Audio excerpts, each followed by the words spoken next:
Shorthand 150 words per minute, February 2009.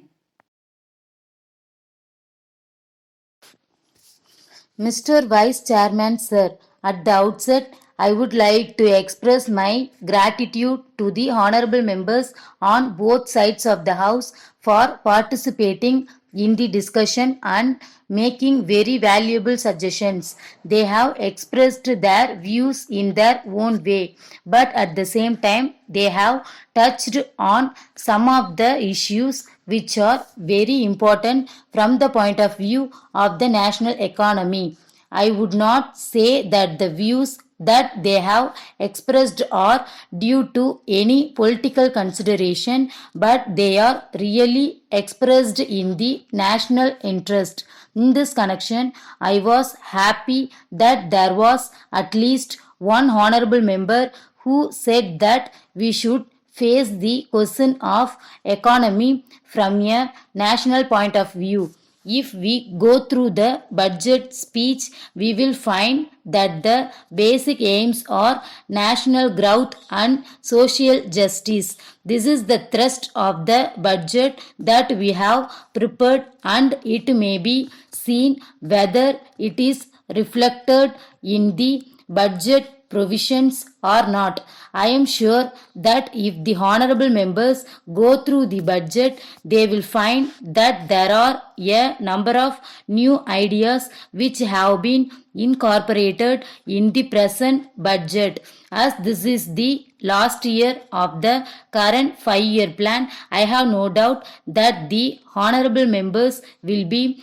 trying to find whether we have been able to achieve the plan targets. For this purpose, I would like to draw the attention of the House to the fact that we have been able to exceed the financial provisions. It is for the first time that we are going to achieve 130% of the target. This is in regard to the financial provisions. So, no ministry can say that sufficient funds were not available and that this is the reason why it is not able to achieve the target set for itself. But at the same time, I agree that merely spending money is not adequate. On the other hand, there should be adequate return in physical terms. That is why we have been making provisions every year with a view to seeing that the various sectors are able to achieve the targets that they have set for themselves.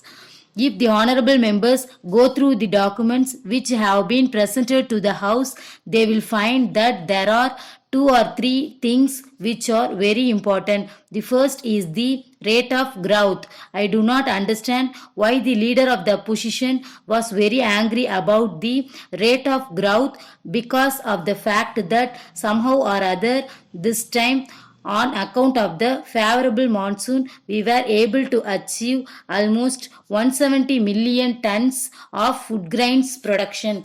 There is still one more year left, and if we have normal monsoon, I am sure we will be able to achieve more next year. I think there should be no difficulty in achieving this when we look at the provisions that we have made for this sector. Some honorable members said that there was less provision made for agriculture and irrigation works. I should say that this has to be looked at in a proper manner. I would like to point out that the provision made by the central government will have to take into account the borrowings from the different banks. In addition, as this is the primary responsibility of the state governments, both figures will have to be added together with the money from the banking sector.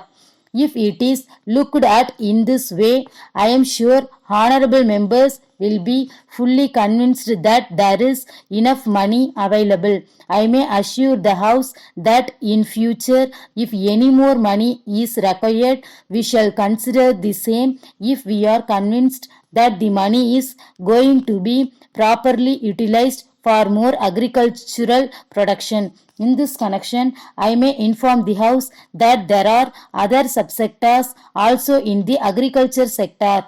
I am glad to inform the House that there are three areas where the progress has been very great. They are cotton, oilseeds, and sugar. These are the three areas where there has been a record production. So, we hope that we will be able to achieve greater production in future, and it will be possible for us to achieve the target that we have set for ourselves. It will be clear that we are doing our best in the matter.